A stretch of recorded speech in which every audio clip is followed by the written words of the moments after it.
Let's go. Let's go. I'd like to thank everybody for taking the time out and joining me tonight. This is Thursday Night Live. I am Jug. This is RBL. So you can catch us everywhere. You can check us out everywhere: Facebook, Instagram, TikTok, and YouTube. YouTube is what I'm on right now. TikTok is Real Bread League. Instagram is Real Bread Life and Real Bread League. And the Facebook is Real Bread Life. And you could search RBL Jug and I should pop up. With that being said, a couple things I wanted to go over today. Got two topics. One of the topics is just the springtime. I'm sticking with that. I've talked about it last week or the week before. I talked about it a little bit yesterday, and just reiterating what it is with springtime and the changing of the season and where we go with sales and projected outcomes for those sales. With that being said, also the other thing I wanted to talk about is grown men acting like little girls. And it's not nothing bad about little girls. I've had my kids were little girls before, okay? So I'm saying that to say this. And probably saying they're little girls is being nice. There's a couple other words I want to use, but because I have future projection or perspective on what I want this to be and where I want it to go, I'm not going to talk like that right now. So I'm going to just say they're acting like little girls. And I'll get back to that part later. Back to the springtime and the sales and where we are right now. So got a lot of events coming up, a lot of opportunities. This is the time where sports, all of the spring and summer sports start jumping off. And we got the fairs and a lot of the outdoor events, so to say. And not just that, people are doing more outside personally, just in their own yards and things like that. People are traveling and going to places, and all these things are happening. So that makes for more sales. You know what I mean? And the flip side of that is there's more competition. We're all kind of fighting for the same space, and we're all fighting for the same sales, so to say, right?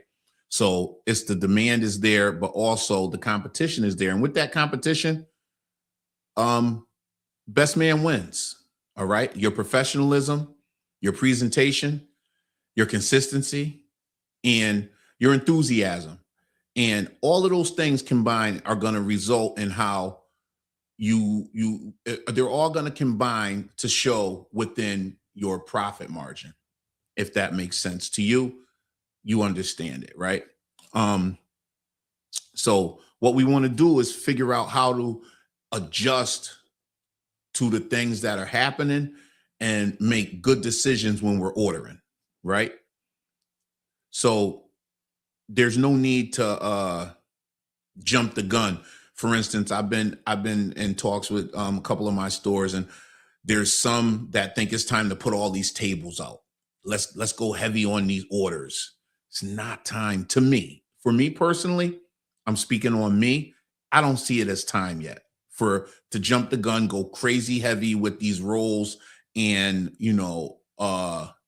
push very hard and real heavy with those sales in certain areas, because it's just not that time. Me personally, I like to focus on the trend and let it start upticking naturally. And once I see that the demand is there in certain areas, then I make that move. You don't just say, well, it's April, let's go hard.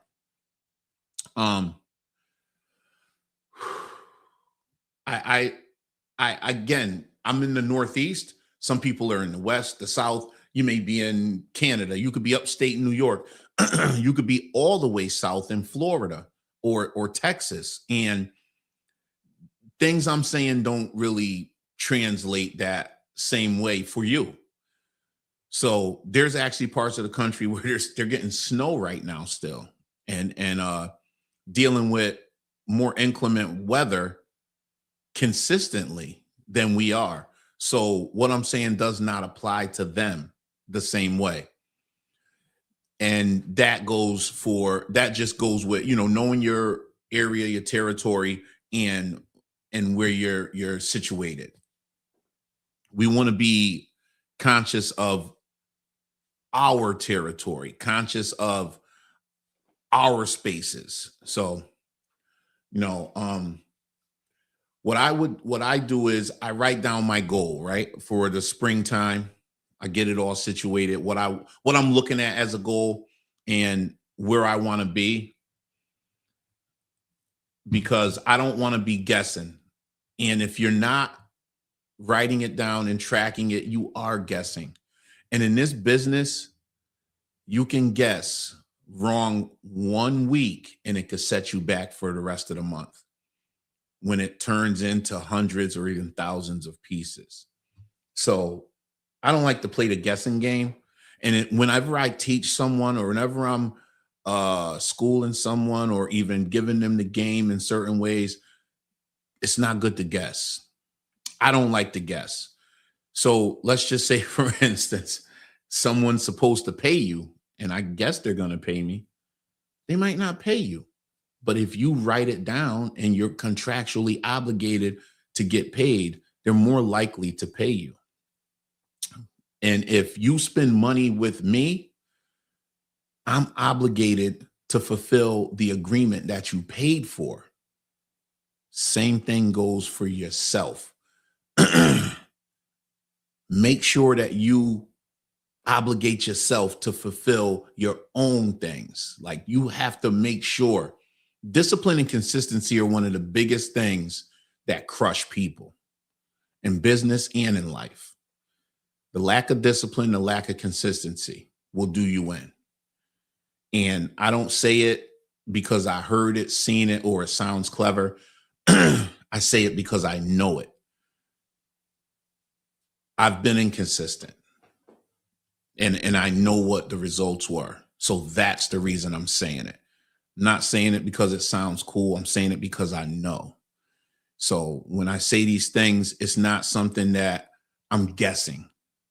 Everything and anything I'm giving out as far as information about this business or how I see it or what it is because I've been through it in some type of way, or I've been around the person and saw it happen. I've saw it crumble.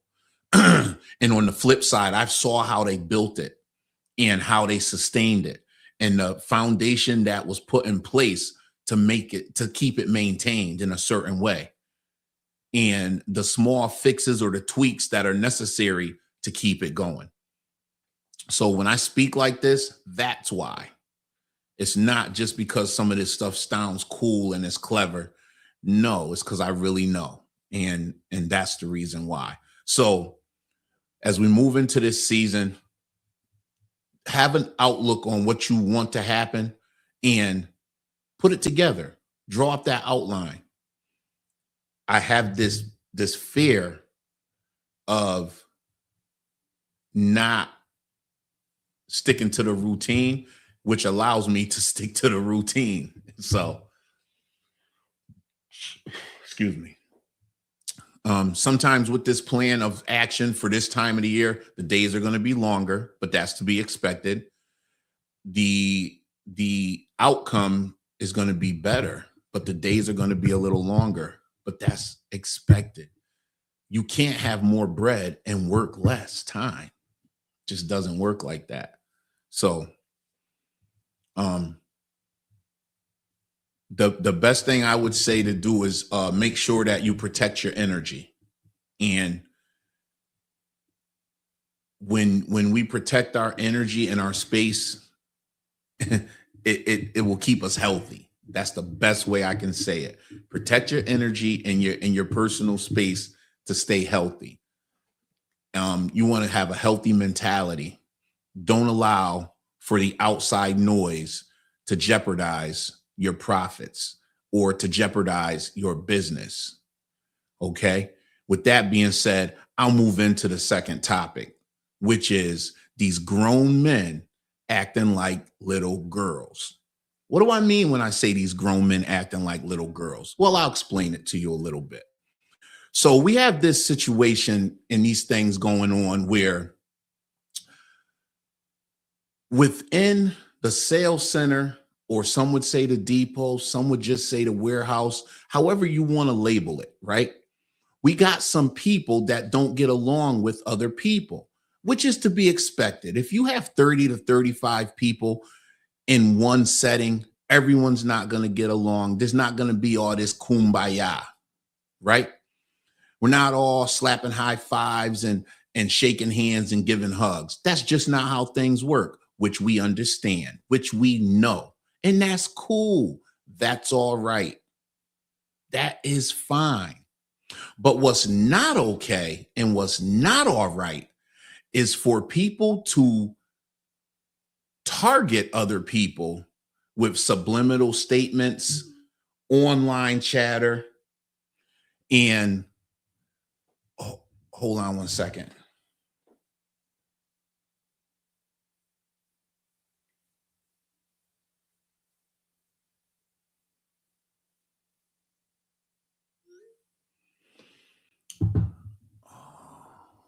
Hold on one second. Subliminal statements, online chatter, and things like that. I don't see the reasoning behind going on. Hold on a second.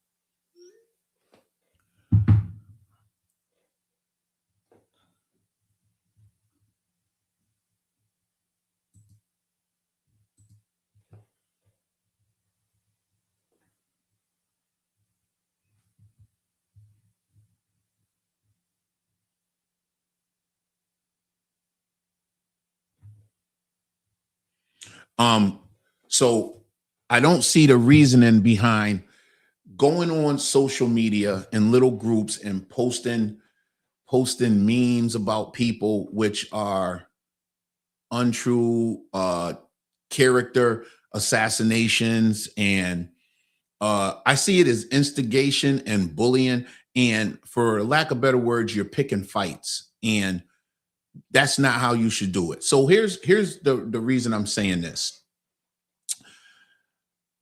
The social media space allows for people to anonymously comment and say things and post things without stepping up and addressing it personally. Before these things were in place, you would have to talk to someone. If you had an issue, you would talk to them. You would address it personally. And that would allow for the person that you're trying to address the issue with to answer you. You want to have a back and forth dialogue with someone, you're able to do that personally. So you would be able to hash it out, talk about it, and clear the air. What happens is now, because there are so many ways to throw the rock and hide your hand, everyone wants to do it. So what happens is you do this stuff online, but you walk right by somebody and won't speak to them and say it. That's passive aggression. That is dangerous in so many different ways. I don't understand why grown men are acting like they're in middle school or even sometimes in high school. Just it's childish. Childish. And some of the issues that they're whining and crying about are not even real issues. When you have a business and you're spending hours out of your day to talk about someone else's business whose business practices do not affect your money, that's crazy. What am I missing here?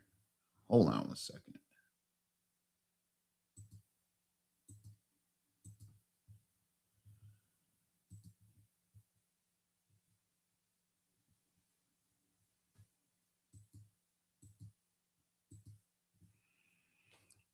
Oh my goodness. Hold on a second.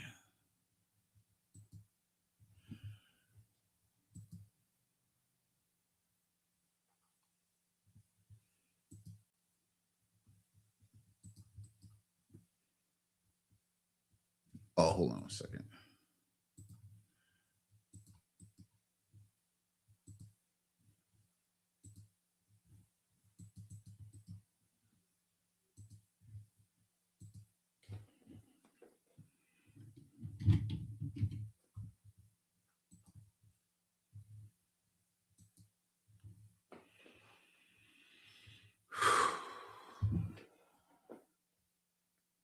All right, hold on a second.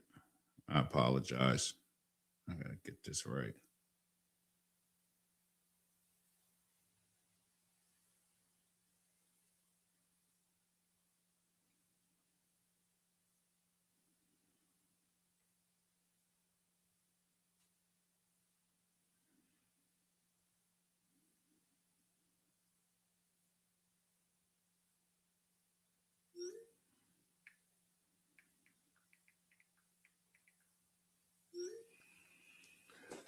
All right.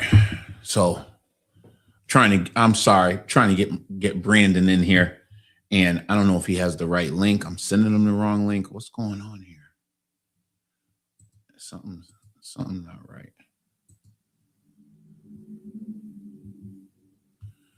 Says he's backstage. What am I missing? Oh, there it is. It was.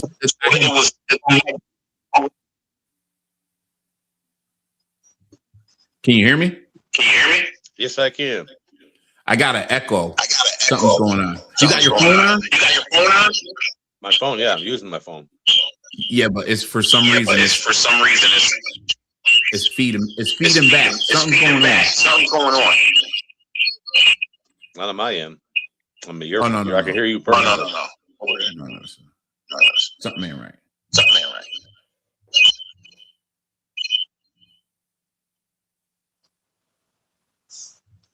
I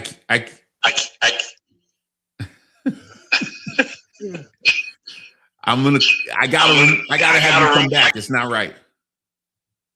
Come back.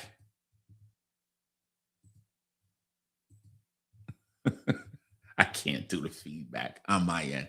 So, yeah. So hopefully he comes back and I'm able to get him in here. The issue, let's see if this works. Add to stage. How's that? Any better? Yeah, you're good. It's me. Something ain't right over here. Hold on a second.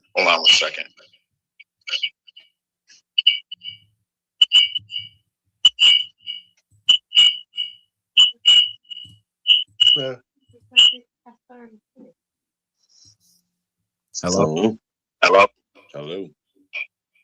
You can hear me? I can hear you.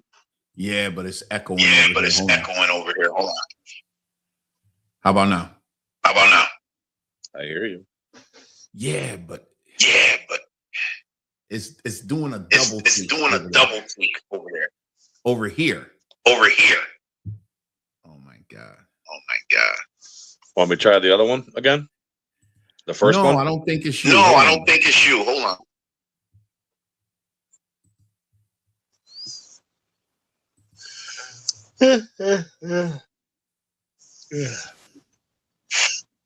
Hello. No, don't say anything. Well, you said hello.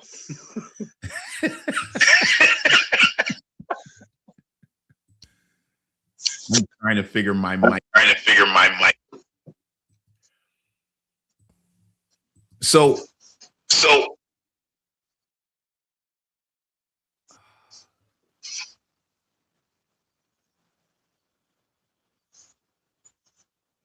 your speakers are coming back over here.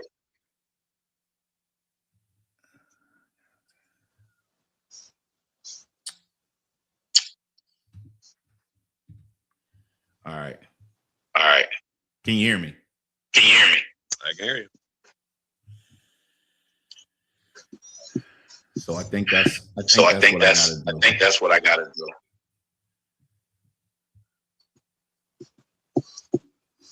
All right.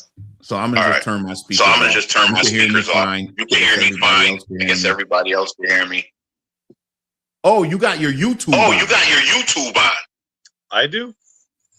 No, I don't.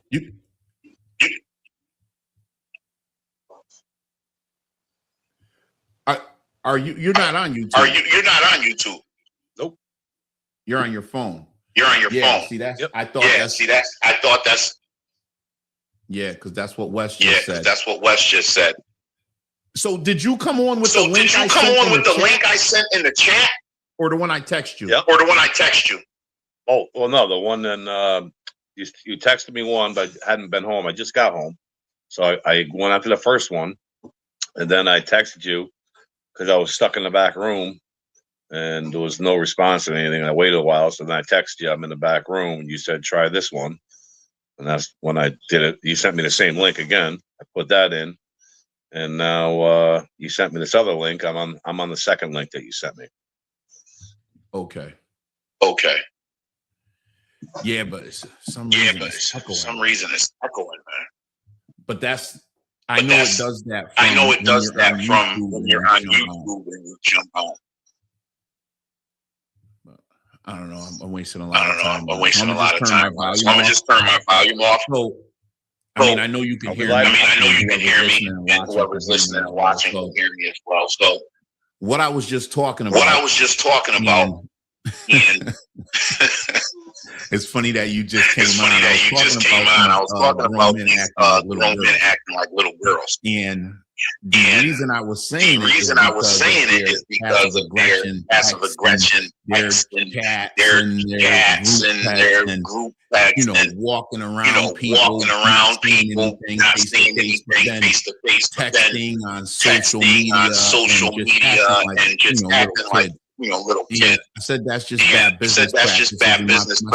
My statement was, and I'm going to use me and you as an example. If I don't like how you're doing business, I see your store as a way or whatever. I'm just using it. It doesn't affect me. It doesn't mess up my money. It doesn't mess up my money. It doesn't stop me from working. It doesn't hinder me in any way.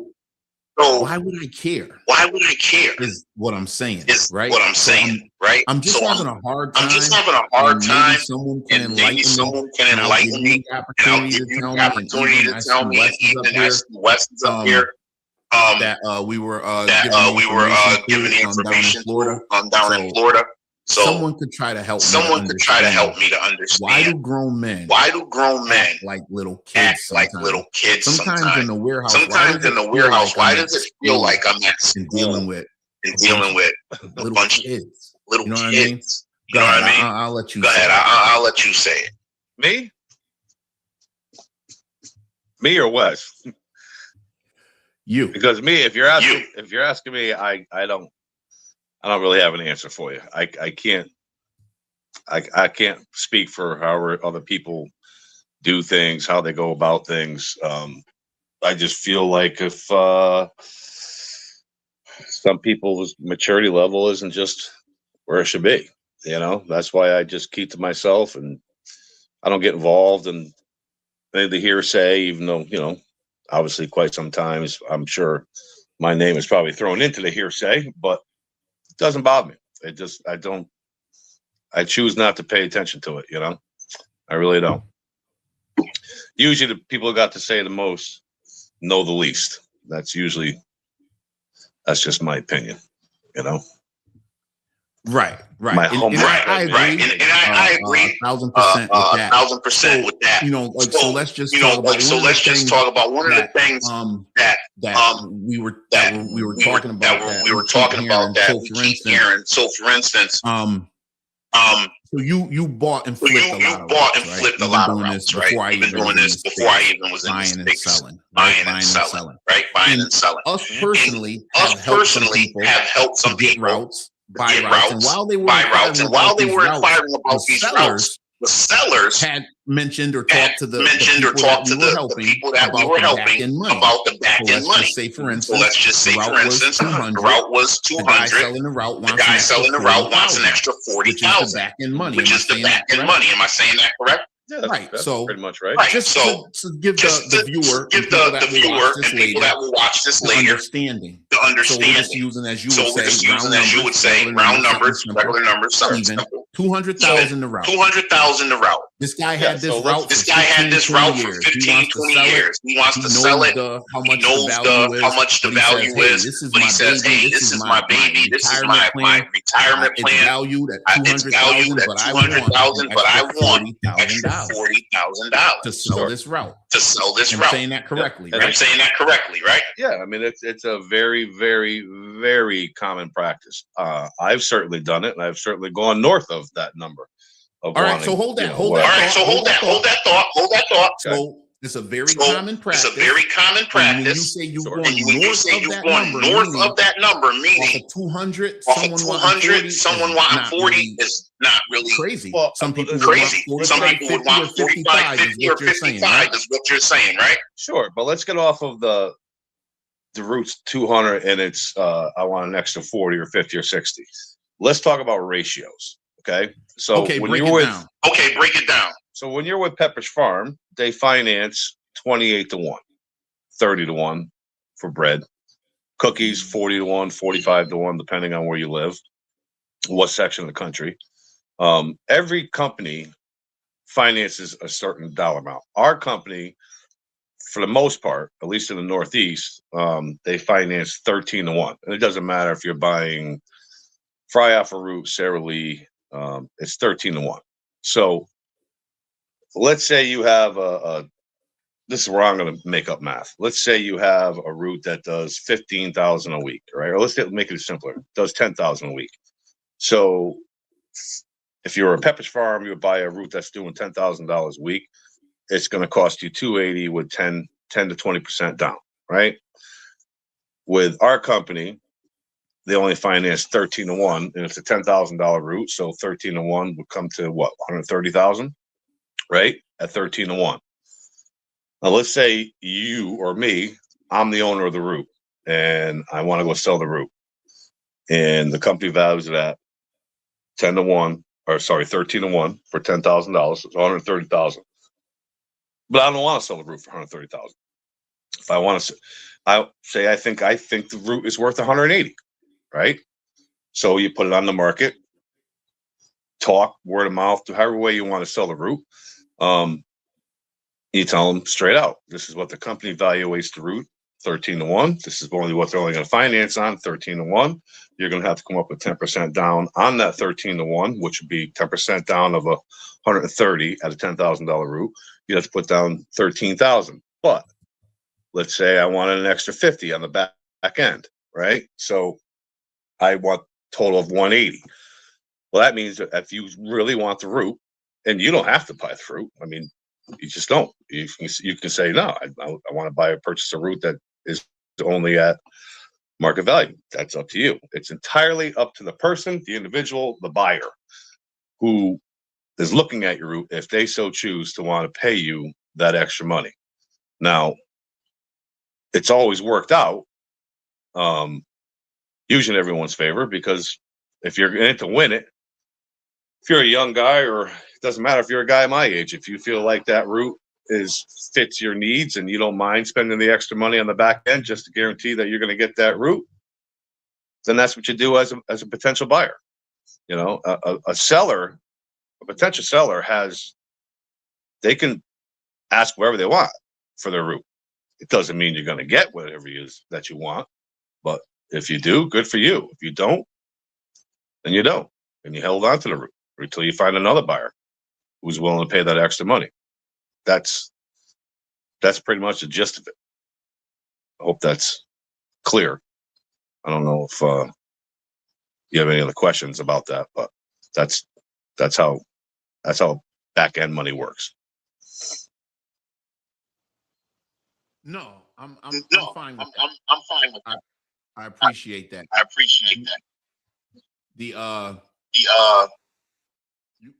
You broke it down perfectly. And I understand it. The reason I asked the question is going back to what I was before you got on. Why does everyone worry about someone else is doing. If you're selling a route, and I'm not buying it, and you charge someone else price of the route, a little extra in the back, it's not my business. And actually, literally, it's my business. It is absolutely none of your business, as long as you, the seller, are being completely upfront and honest, saying, listen,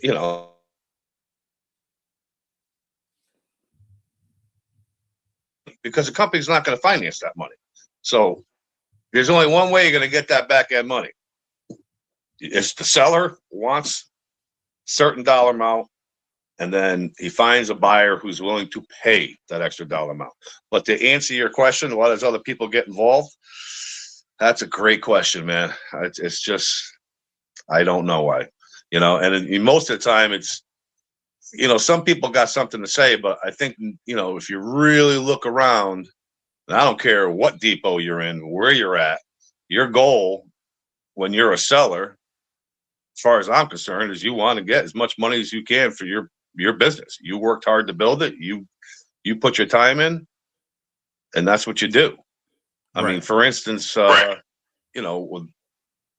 take example of like what's going on now with all these potential buybacks and this, that, and the other thing from the company. Well, there's a lot of guys that are sitting very, very comfortable with nice contracts, older contracts that don't have to do anything. They don't have to do this restructuring. They don't have to do anything. But there's guys like myself who don't have that nice old comfortable contract, and I'm pretty much at the mercy of the wording of the newer contract. I don't really have a say on what the company's going to do. It's the guys that have the older contracts have the say of what they want to do. They don't have, they can, they can't. And I would believe if you were to look at majority of these guys with the older contracts, they're not, the company's trying to buy us back at 13-1. Well, I don't know of maybe only about one guy, maybe two, that are willing to accept that, to have an older contract. They've been there a long time and they don't feel it's right, or maybe they just don't want to go anywhere. Maybe they like the way the route is. Maybe they're leery on how this restructuring is going to go. And so they're putting a higher dollar amount on it, a much higher dollar amount on it. And it's pretty much across the board, especially if you're a Thomas guy. If you do strictly Thomases and you're doing big numbers and you're still actively involved in the business, why would you want to take 13-1 when most Thomas routes, for the most part, as far as I know, get at least 20-1 or north? So that's, I fully understand and back all these guys who are pushing back on this restructuring and don't want to accept the 13-1. And if they're able to do so, then that's good for them. It's the newer guys with the newer contracts. We're the ones that really don't really have a say. It's already in our contract that they can buy us back, kind of thing. So in restructuring and all that. So that's the difference between the older contract guys and the newer contract guys. So I don't look down upon anybody that tries to get more money for their route, because chances are you deserve it. If you put in 20 years in this business and you don't really want to go anywhere, then you should get a higher dollar amount. Or if you did 20 years in this business and you are looking to retire, well, had you been not doing this restructuring, you would have gotten that number you're initially looking for to begin with from someone else. It's the restructuring that's putting a wrench in this whole thing for everybody, no matter who you are, old contract, new contract, in between contract. This restructuring is, it's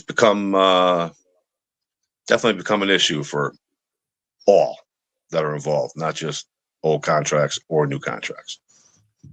Well, yeah, it's definitely an issue for everyone. And if I'm saying it correctly where you just mentioned it, the 13 routes that are north of 20, right? So it's some of the people with smaller routes or territories that are so highly on a high level make out very well. Absolutely. It goes the way that it goes the way that you have an $8,000 route, and they're going to make it a $14,000. That is north of the 20-something is going to lose a little bit. Yep. Not everyone, not everywhere.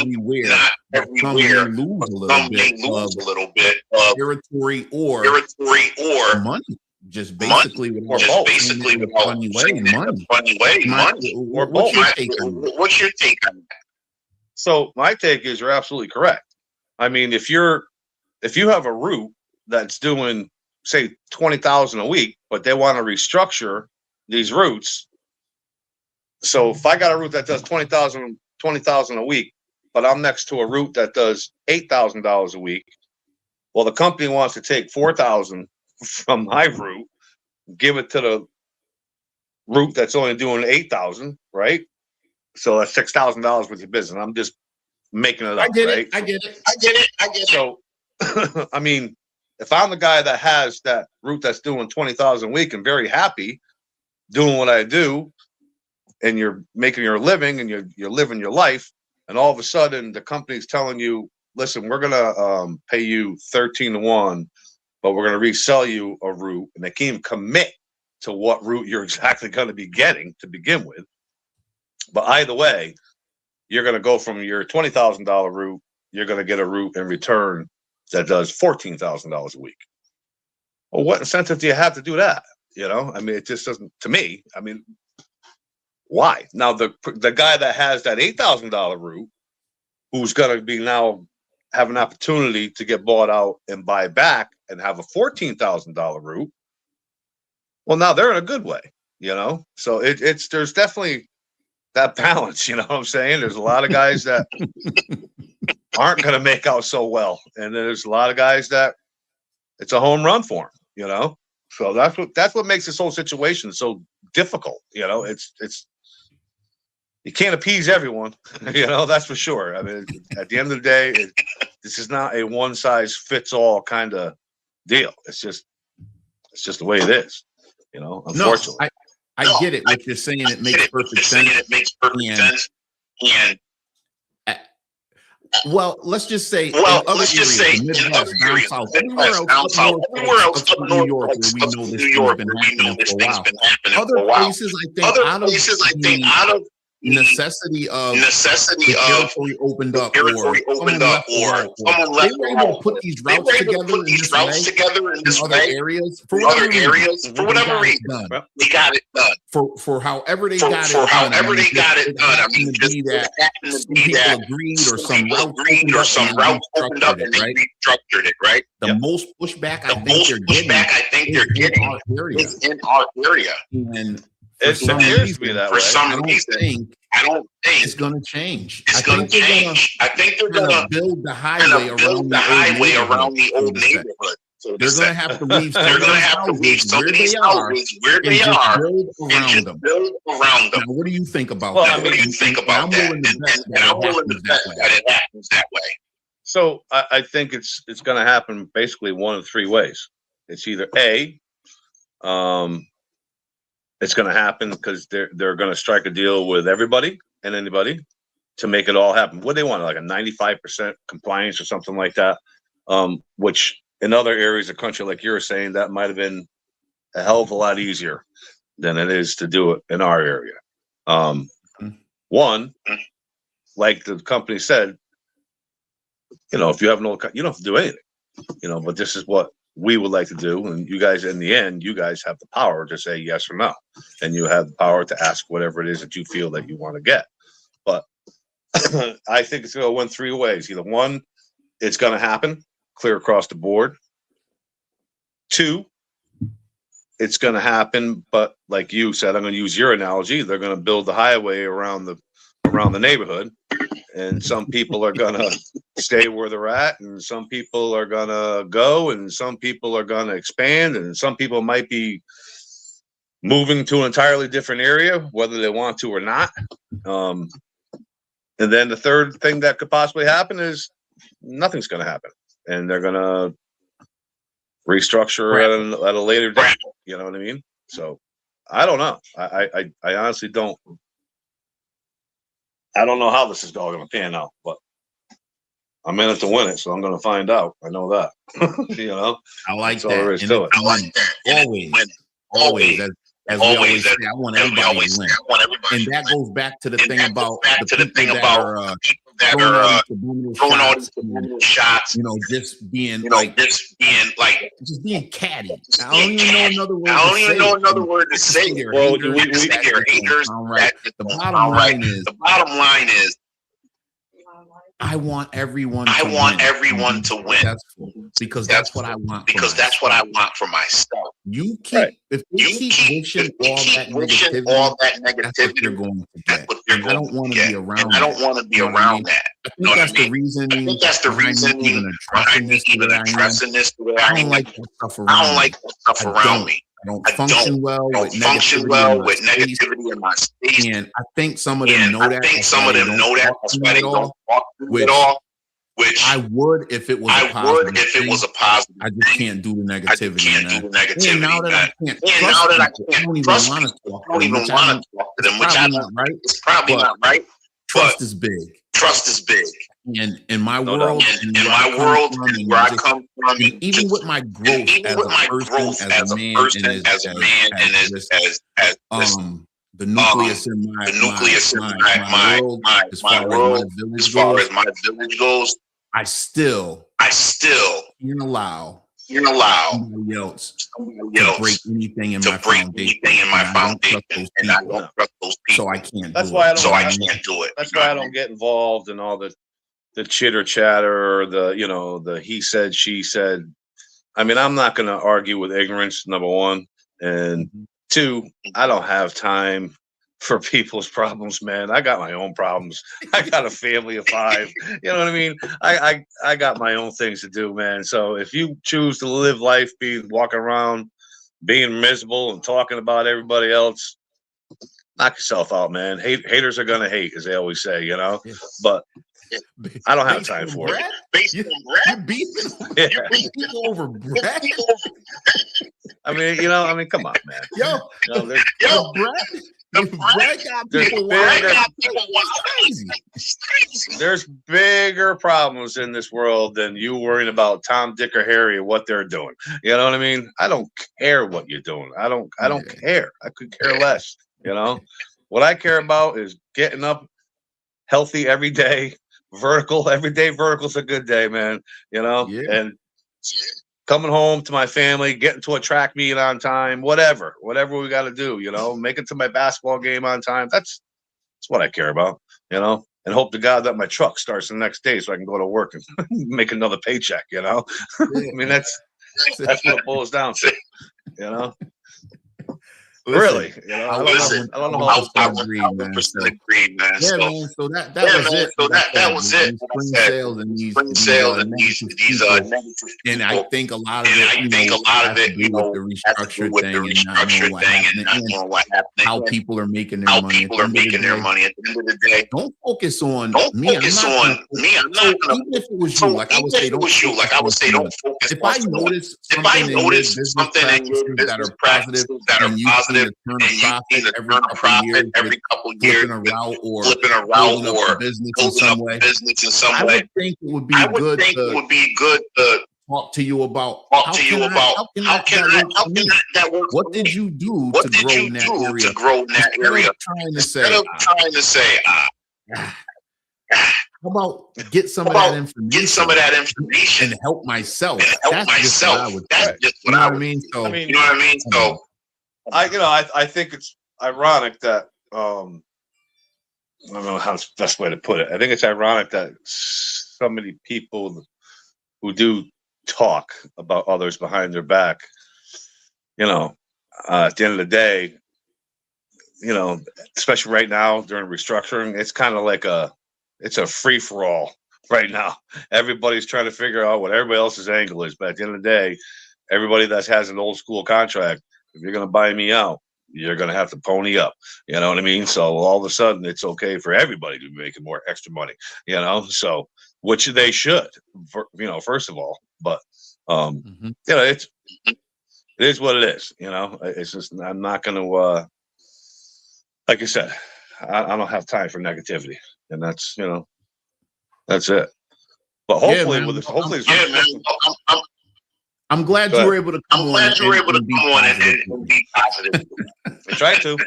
I tried to. But they're beating me down, man. They're wearing me down. We kick positivity all the time. And like you said, we don't have a family and things that we do and go through it with everything that's dealing with life. So, but we know that.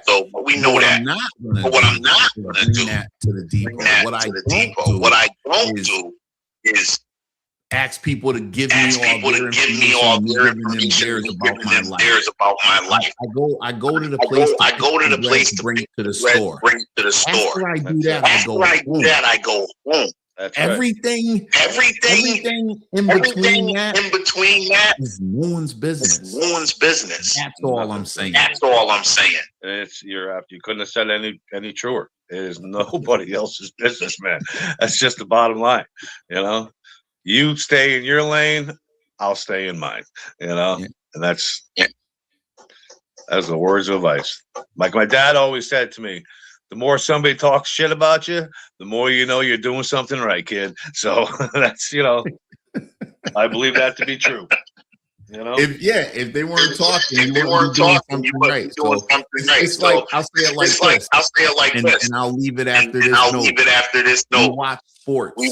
Everyone that watches sports after the game, the next day or throughout the week, they talk about the game. They talk about the team. They're talked about. Who talks about the wacky team? Nobody. Who do they talk about? Winners. So that's it. What I like to do is be on the winning team. That's what lets you know you're winning. I'm gonna leave it at that. That's you know what I mean? That's what it is. Yep. No doubt. And those same people, if you want to talk about a sports team, on Monday after all the Sunday games, these are people that say, well, this guy should have run this play, this guy should have ran that play, this guy should.